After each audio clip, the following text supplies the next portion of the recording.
Hello नमस्कार दोस्तों, कैसे हो आप सभी। स्वागत है आपका अपने इस यूट्यूब चैनल रोजगार विद प्रीतम में। तो मेरे प्यारे दोस्तों, थंबनेल तो आपने देख ही लिया होगा। रोज की तरह आज हम पढ़ाने वाले हैं आपको कैग के बारे में। मेरे प्यारे दोस्तों, नए कैग नियुक्त किए जा चुके हैं। आज हम बात करने वाले हैं कि कैग की नियुक्ति कौन करता है, कैसे होती है, किस आर्टिकल में इसका उल्लेख दे रखा है। तो मेरे प्यारे दोस्तों, आइए पढ़ते हैं। यदि हम बात करेंगे कैग की, कैग कैग की जो फुल फॉर्म होती है वो कंट्रोलर एंड ऑडिटर जनरल। यदि हम हिंदी में बात करें, नियंत्रक एवं महालेखा परीक्षक, महालेखा परीक्षक, यानी कैग को हिंदी में क्या कहते हैं, नियंत्रक एवं महालेखा परीक्षक। यानी नियंत्रक एवं महालेखा परीक्षक जो होता है, इसका जो उल्लेख है आर्टिकल 148 में दे रखा है। यानी पेपर में क्वेश्चन आता है कि कैग का उल्लेख कौन से अनुच्छेद में दे रखा है, तो कैग का जो उल्लेख है वो आर्टिकल 148 में दे रखा है। कैग के बारे में यदि हम बात करें, कैग के बारे में आर्टिकल यदि देखें तो कैग के बारे में आर्टिकल 148 से लेकर के 151 तक दे रखा है। पहले हम बात करेंगे आर्टिकल 148 की कि इसमें क्या क्या दे रखा है। तो आर्टिकल 148 के अनुसार भारत में एक कैग होगा और इसमें ही दे रखा है। यदि हम देखें तो एक क्वेश्चन आता है कि ये जो कैग होता है इसकी योग्यता क्या होती है, कौन होगा कैग। तो मेरे प्यारे दोस्तों, कौन होगा कैग, इस बात का उल्लेख संविधान के किसी भी आर्टिकल में नहीं है, लेकिन हाँ 1971 के कानून के अनुसार यह पूरी पावर संसद को दे रखी है। संसद तय करेगी कि कौन बनेगा कैग। यानी कैग की जो योग्यता का उल्लेख दे रखा है वो संसद के हाथों में है। तो संसद ने तय किया है कि भारतीय प्रशासनिक सेवा का अधिकारी कैग होगा। यानी अगर वर्तमान में देखें तो जो कैग होता है वो IAS अधिकारी होता है, भारतीय प्रशासनिक सेवा का अधिकारी। ये जो योग्यता है ये किसने तय की है, संसद ने। अगर पेपर में क्वेश्चन पूछे कि कैग की क्वालिफिकेशन का उल्लेख किस आर्टिकल में दे रखा है, तो कैग की क्वालिफिकेशन का यानी क्वालिफिकेशन का उल्लेख किसी भी अनुच्छेद में नहीं दिया, लेकिन संसद के ऊपर ये सब कुछ छोड़ दिया है। तो संसद ने उसकी योग्यता IAS बता दी। तो जो कैग होता है वो IAS अधिकारी होता है। इसके यदि हम बाद में बात करें कि जो कैग होता है इसकी नियुक्ति कौन करता है। अगर इस कैग की नियुक्ति की बात करें, नियुक्ति की बात करेंगे तो नियुक्ति राष्ट्रपति करता है। राष्ट्रपति, ये जो राष्ट्रपति है मंत्री परिषद की सलाह पर, मंत्री परिषद की सलाह पर करता है, सलाह पर। यानी कैग की जो नियुक्ति की जाती है वो राष्ट्रपति मंत्री परिषद की सलाह पर करता है कैग की नियुक्ति। कैग की नियुक्ति जो होती है वो राष्ट्रपति वारंट जारी करता है, वारंट जारी करता है। और मैं तुम्हें बता दूं, वारंट को हिंदी में अधिपत्र कहते हैं। यानी वारंट, पेपर में क्वेश्चन आता है कि वारंट किस किस के लिए जारी किया जाता है। तो यदि हम वारंट की बात करें तो वारंट 3 व्यक्तियों के लिए जारी किया जाता है। पहला, सुप्रीम कोर्ट, हाई कोर्ट के न्यायाधीश के लिए। दूसरा, राज्यपाल के लिए। और तीसरा, CAG कैग के लिए। पेपर में क्वेश्चन आ चुका है कि वारंट राष्ट्रपति किस किस के लिए जारी करता है। तो राष्ट्रपति सुप्रीम कोर्ट, हाई कोर्ट के न्यायाधीश, जजेज के लिए। अगर बात करेंगे दूसरे नंबर पर गवर्नर के लिए, तीसरे नंबर पर कैग के लिए। ये वारंट होता क्या है, एक नियुक्ति पत्र जारी करते हैं और एक वारंट होता है, उस पर राष्ट्रपति की सील लगी होती है, ये इनके लिए वो जारी करता है। यदि हम नियुक्ति के बाद की बात करेंगे तो ये जो नियुक्ति इनकी राष्ट्रपति करता है, तो ये कैग जो हम देख रहे हैं, इस यदि कैग की बात करेंगे तो कैग जो होता है वो लोकतंत्र का तीसरा स्तंभ होता है। लोकतंत्र का तीसरा स्तंभ का मतलब यह है कि उसका पहला, फिर दूसरा और चौथा स्तंभ क्या होगा। तो जो लोकतंत्र हम देखते हैं, लोकतंत्र, ये जो लोकतंत्र रूपी कुर्सी है इसके 4 स्तंभ होते हैं। अगर ये स्वतंत्र है, निष्पक्ष है, सुदृढ़ है, तो इनका होना बहुत जरूरी है, क्योंकि इनके बिना कुछ भी नहीं है।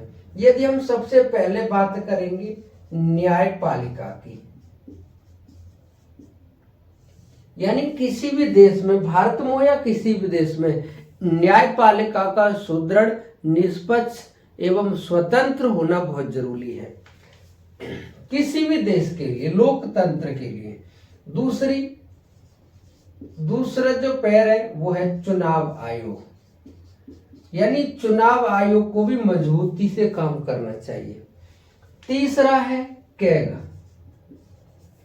और चौथा है यूपीएससी, यानी यूपीएससी ईमानदार लोगों की नियुक्ति करके ऊंचे ऊंचे पदों पर नियुक्त किया जाएगा, वो व्यक्ति इस माध्यम से इधर आएंगे। तो लोकतंत्र रूपी कुर्सी के जो 4 पैर हैं वो आपके न्यायपालिका, चुनाव आयोग, कैग और यूपीएससी, जिसमें से हम कैग के बारे में ही पढ़ रहे हैं। तो मेरे प्यारे दोस्तों, यदि बात करता है कि कैग का उल्लेख किस आर्टिकल में दे रखा है, कैग का उल्लेख किस आर्टिकल में दे रखा है, आर्टिकल 148 में। बात आती है कैग की योग्यता का उल्लेख कहाँ दे रखा है, तो कैग की योग्यता का उल्लेख किसी भी आर्टिकल में नहीं दे रखा। कैग की योग्यता संसद के ऊपर छोड़ी गई है। संसद ने जो योग्यता निर्धारित की है वो आईएएस अधिकारी, यानी भारतीय प्रशासनिक सेवा के अधिकारी को कैग बनाया जाएगा। अब बात आती है कि कैग की नियुक्ति कौन करता है। जो कैग की नियुक्ति होती है वो नियुक्ति राष्ट्रपति करता है और राष्ट्रपति मंत्री परिषद की सलाह से करता है। यानी मंत्री परिषद की सलाह से करने का मतलब है कि मंत्री परिषद का हेड प्रधानमंत्री होता है, प्रधानमंत्री के कहनुसार मंत्री परिषद काम करती है और मंत्री परिषद के कहने से ही राष्ट्रपति काम करता है। मेरे कहने का मतलब यह है कि ऐसे इसकी नियुक्ति न होकर एक कॉलेजियम बनाया जाए जिसमें प्रधानमंत्री, गृह मंत्री, लोकसभा अध्यक्ष, लोकसभा विपक्ष का नेता और राज्यसभा के कुछ मेंबर लेकर के इस कैग की नियुक्ति की जाए। क्योंकि कैग काम जो करता है उसका काम होता है कि सरकार एक वर्ष में जो भी पैसा खर्च कर रही है उसकी जांच करना। अब मेरे प्यारे दोस्तों, जो सरकार पैसा खर्च कर रही है और वही सरकार राष्ट्रपति के द्वारा कैग की नियुक्ति करवा रही है, तो निष्पक्ष जांच कैसे होगी, ये सवाल तो बनता है। आगे यदि हम बात करें, राष्ट्रपति जो वारंट अधिपत्र जो जारी करता है वो 3 लोगों के लिए करता है, सुप्रीम हाई कोर्ट न्यायाधीश के लिए, राज्यपाल के लिए और सीएजी के लिए। तो मेरे प्यारे दोस्तों, पहले आप इसका स्क्रीनशॉट लीजिए, फिर हम आगे की बातें आपको बताते हैं। तो दोस्तों, आपने स्क्रीनशॉट तो ले लिया होगा। आगे हम बात करते हैं कि इसकी नियुक्ति हो गई। कैग को शपथ कौन दिलाता है? कैग को शपथ, यानी ये जो सीएजी है जिसके बारे में हम पढ़ रहे हैं, इसकी सबसे पहले योग्यता क्या है, किस आर्टिकल में इसका उल्लेख है, और दूसरी बात है कि इसकी नियुक्ति कौन करता है। नियुक्ति के बाद में शपथ, यानी कैग को जो शपथ दिलाई जाती है वो राष्ट्रपति दिलाता है। राष्ट्रपति, यानी कैग को शपथ कौन दिलाता है? राष्ट्रपति दिलाता है। और जो शपथ दिलाई जाती है वो अनुसूची 3 के अनुसार शपथ दिलाई जाती है। यानी कैग जो शपथ लेता है वो अनुसूची 3 के अनुसार लेता है। मेरे प्यारे दोस्तों, हम आपको बता दें, जितने भी बड़े बड़े पदाधिकारी हैं, मंत्री हैं, प्रधानमंत्री, मुख्यमंत्री, जितने भी बड़े बड़े अधिकारी हैं, ये सब के सब अनुसूची 3 के अनुसार शपथ लेते हैं, केवल 3 व्यक्तियों को छोड़ करके। यदि हम बात करेंगे राष्ट्रपति की, हम बात करेंगे उपराष्ट्रपति की, और बात करेंगे राज्यपाल की। यानी इन लोगों की, राज्यपाल की, यानी इन लोगों की शपथ का प्रावधान इनसे संबंधित अनुच्छेदों में दे रखा है। बाकी मुख्यमंत्री, बाकी इन लोगों का जो शपथ का प्रावधान है वो अनुसूची 3 के। यदि हम राष्ट्रपति के बारे में बात करें तो राष्ट्रपति जो शपथ लेता है वो आर्टिकल 60 के अनुसार शपथ लेता है।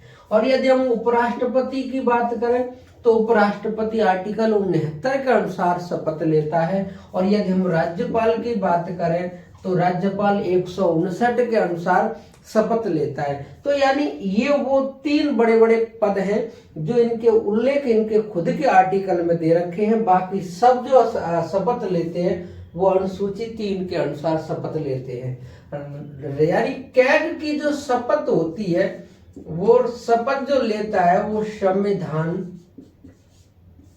के प्रति निष्ठा की शपथ होती है। यानी शपथ किसकी होती है? संविधान के प्रति निष्ठा की शपथ होती है। यदि हम इसके बाद में बात करें कार्यकाल की, यानी इसका जो कार्यकाल होता है वो क्या होता है कार्यकाल, तो मेरे प्यारे दोस्तों, इस कार्यकाल का उल्लेख भी किसी भी आर्टिकल में नहीं है।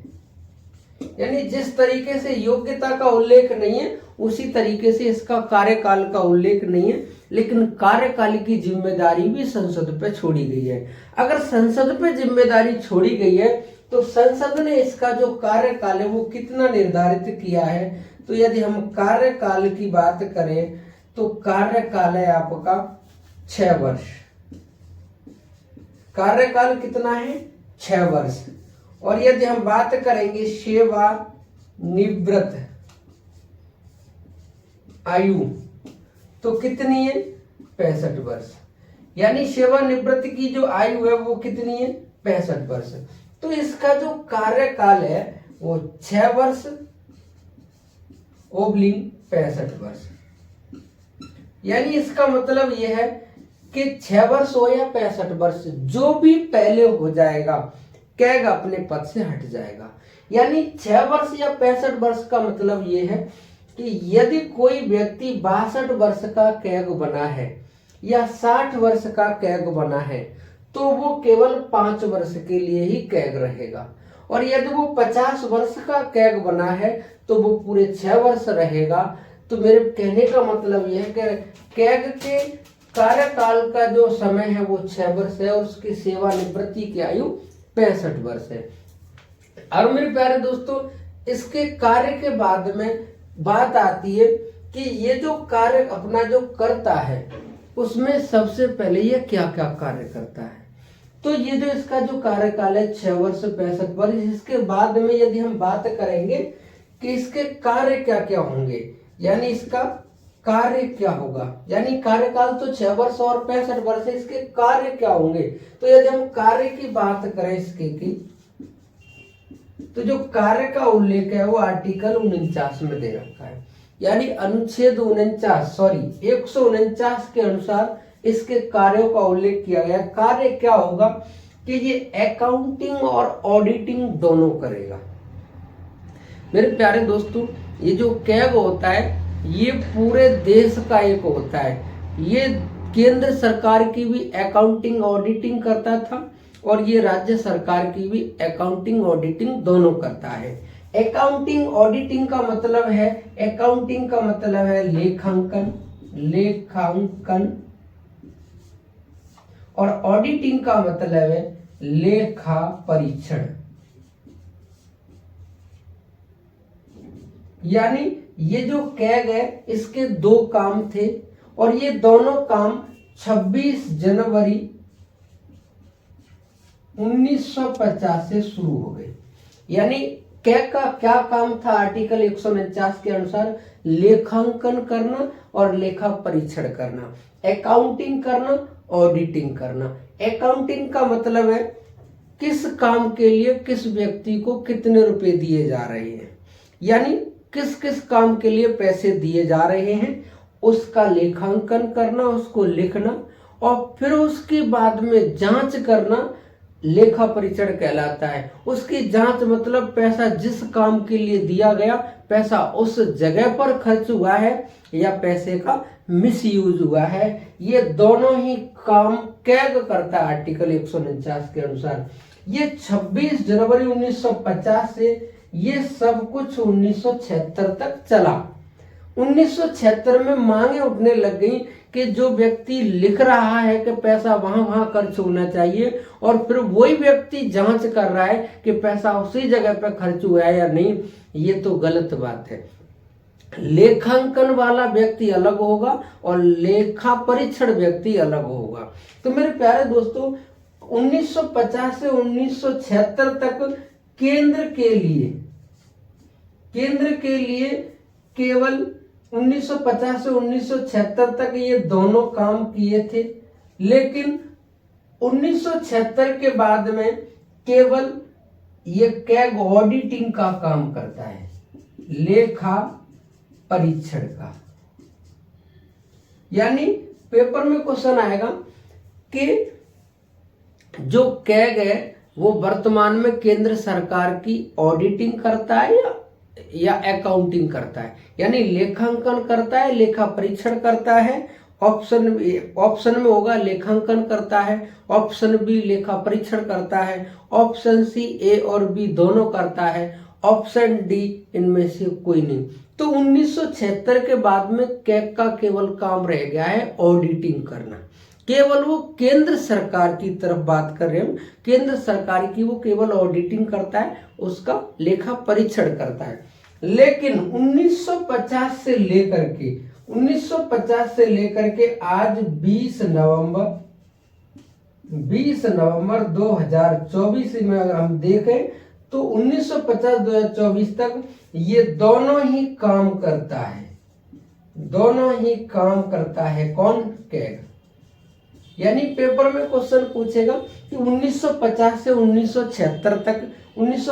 1976 तक तो ऑडिटिंग और अकाउंटिंग दोनों की है केंद्र सरकार की, राज्यों की भी हो रही थी, लेकिन 1976 के बाद केंद्र की केवल ऑडिटिंग करता है कैग। और 1950 से 2024 तक आज 20 नवंबर तक ये दोनों काम आज भी राज्य के करता है, लेखांकन और लेखा परीक्षण। तो मेरे प्यारे दोस्तों, ये जो आर्टिकल 149 में दे रखा है वो आपके भली भांति समझ में आ गया होगा। आप इसका स्क्रीनशॉट लीजिए, फिर हम आगे की कहानी आपको बताते हैं। स्क्रीनशॉट ले लिया होगा। आगे हम बात करते हैं आर्टिकल 150 और 151 की। यदि हम बात करें, 149 की बात कर ली है। 149 में क्या दे रखा है? लेखा परीक्षण और लेखांकन। यानी लेखा परीक्षण और लेखांकन 1950 से 1976 तक ये ऑडिटिंग और अकाउंटिंग दोनों की है केंद्र सरकार की। और यदि हम बात करेंगे 1950 से लेकर के 2024 आज 20 नवंबर, यानी 20 नवंबर 2024 की बात करेंगे तो आज राज्यों की ये दोनों करता है कैग, अकाउंटिंग भी करता है और ऑडिटिंग भी करता है। लेकिन केंद्र सरकार की 1976 तक अकाउंटिंग ऑडिटिंग दोनों की है, वो 1976 के बाद केवल ऑडिटिंग करता है, केवल जांच करता है। आगे हम बात करेंगे आर्टिकल 150 की। आर्टिकल 150 में लिखा हुआ है कि जो भी लेखा होगा उसका प्रारूप कैग तैयार करेगा और राष्ट्रपति के समक्ष रखेगा। यानी राष्ट्रपति की निगरानी में एक लेखा तैयार करेगा कि किस मंत्री को, किस सरकार को कितने पैसे उस काम के लिए दिए। ये पूरा प्रारूप तैयार किया जाता है 150 के अनुसार। और 150 के बाद में आर्टिकल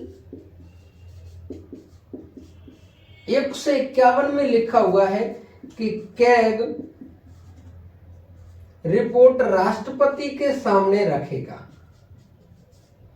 ऑडिटिंग करके रिपोर्ट राष्ट्रपति के सामने रखेगा कि वो जो काम दिया गया, जिस काम के लिए पैसे दिए गए, उस काम में पैसे खर्च हुए हैं या नहीं हुए। फिर राष्ट्रपति उस रिपोर्ट को संसद में रखवाता है। यानी कैग के द्वारा रिपोर्ट तैयार करके राष्ट्रपति के समक्ष पेश की जाती है और राष्ट्रपति उस रिपोर्ट को संसद में रखवाता है। राष्ट्रपति जब संसद में उस रिपोर्ट को रखवाता है तो संसद की एक वित्तीय समिति होती है। संसद की कई वित्तीय समितियां होती है, लेकिन संसद की वित्तीय समिति, जो वित्तीय समिति, उसके बारे में हम बात करेंगे, वो है पीएसी। पीएसी का मतलब है public account committee. Public account committee का मतलब लोक लेखा समिति। यानी जिस हम लोक लेखा समिति की बात कर रहे हैं उसे पीएसी कहते हैं, पब्लिक अकाउंट कमेटी। ये जो लोक लेखा समिति होती है इसमें कुल 15 सदस्य होते हैं, 22 सदस्य होते हैं। 22 सदस्य। क्वेश्चन आ चुका है कि लोक लेखा समिति में कुल कितने सदस्य होते हैं। लोक लेखा समिति का कार्य क्या होता है? कैग के द्वारा सौंपी गई रिपोर्ट राष्ट्रपति को, राष्ट्रपति उस रिपोर्ट को संसद में रखवाता है और उस रिपोर्ट की जांच जो करती है वो लोक लेखा समिति करती है। और लोक लेखा समिति में कुल कितने सदस्य होते हैं? 22। इन 22 सदस्यों में से 15 सदस्य लोकसभा से होते हैं और इसमें से 7 सदस्य राज्यसभा से होते हैं। यानी लोक लेखा समिति जो है उसमें टोटल 22 सदस्य होते हैं, उसमें 15 लोकसभा से और 7 आपके राज्यसभा से सदस्य होते हैं। ये समिति जांच करती है उसकी। लेकिन मेरे प्यारे दोस्तों, यदि हम बात करें कि हमने ये तो बता दिया है कि ऑडिटिंग का काम 1976 के बाद में कैग कर रहा था, लेकिन अकाउंटिंग का काम कौन कर रहा था? तो मेरे प्यारे दोस्तों, 1976 से जो लेखांकन का काम जो चल रहा है, लेखांकन का जो काम हो रहा है वो कर रहा है CGA। और इससे जो लेखा परीक्षण का जो काम चल रहा है, यानी लेखा परीक्षण जो करता है वो करता है CAG। दोनों ही क्वेश्चन पेपर में आ चुके हैं। 1976 के बाद में कैग का काम केवल ऑडिटिंग करना, लेखा परीक्षण करना, और 76 के बाद में लेखांकन यानी अकाउंटिंग काम किसके हाथ में दे दिया? CGA के हाथ में। ये CGA एक नया पद आया है, ये भी एक प्रशासनिक, भारतीय प्रशासनिक सेवा का अधिकारी होता है। तो CGA क्या करता है? 1976 के बाद में केंद्र सरकार की अकाउंटिंग, लेखांकन का काम करता है। तो मेरे प्यारे दोस्तों, मैं आशा करता हूं आप सबकी समझ में यहां तक आ गया होगा। अब हम बात करने वाले हैं कि वर्तमान में 20 नवंबर 2024 को किस व्यक्ति को एक नया कैग नियुक्त किया गया है और इससे पहले जो सदस्य था वो कौन कैग था। तो मेरे प्यारे दोस्तों, आप इसका स्क्रीनशॉट लीजिए, फिर उसके बारे में हम बात करते हैं। स्क्रीनशॉट तो ले लिया होगा। अब हम बात करने वाले हैं नवनियुक्त कैग के बारे में। कैग की नियुक्ति राष्ट्रपति करता है, शपथ राष्ट्रपति दिलाता है, योग्यता संसद ने तय की है और इसका कार्यकाल भी संसद ने तय किया है, 6 वर्ष, और सेवानिवृत्ति की आयु 65 वर्ष। यदि हम बात करेंगे जो 15वें 15 में से पहले हम प्रथम की बात कर लें, यानी भारत के प्रथम CAG, यानी भारत के प्रथम CAG कौन थे? तो आंसर है नरहरे राव, नरहरे राव। यानी ये भारत के पहले CAG हैं जब संविधान लागू हो रहा है 1950 में। अगर हम बात करेंगे तो 15वें CAG, जो 15वें CAG हैं वो है गिरीश चंद्र मुर्मू। यानी कौन है 15 में? गिरीश चंद्र मुर्मू। और यदि हम बात करेंगे 16वें CAG, 16वें CAG की यदि हम बात करें तो 16वें CAG हैं संजय मूर्ति। और ये संजय मूर्ति जो बने हैं ये 20 नवंबर 2024 को नए कैग बने हैं, नए कैग बने हैं। और मेरे प्यारे दोस्तों, एक महान एक व्यक्ति, एक जो कैग रह चुके हैं, जो ज्यादा फेमस हुए उस समय पे, उनके बारे में बात कर लें।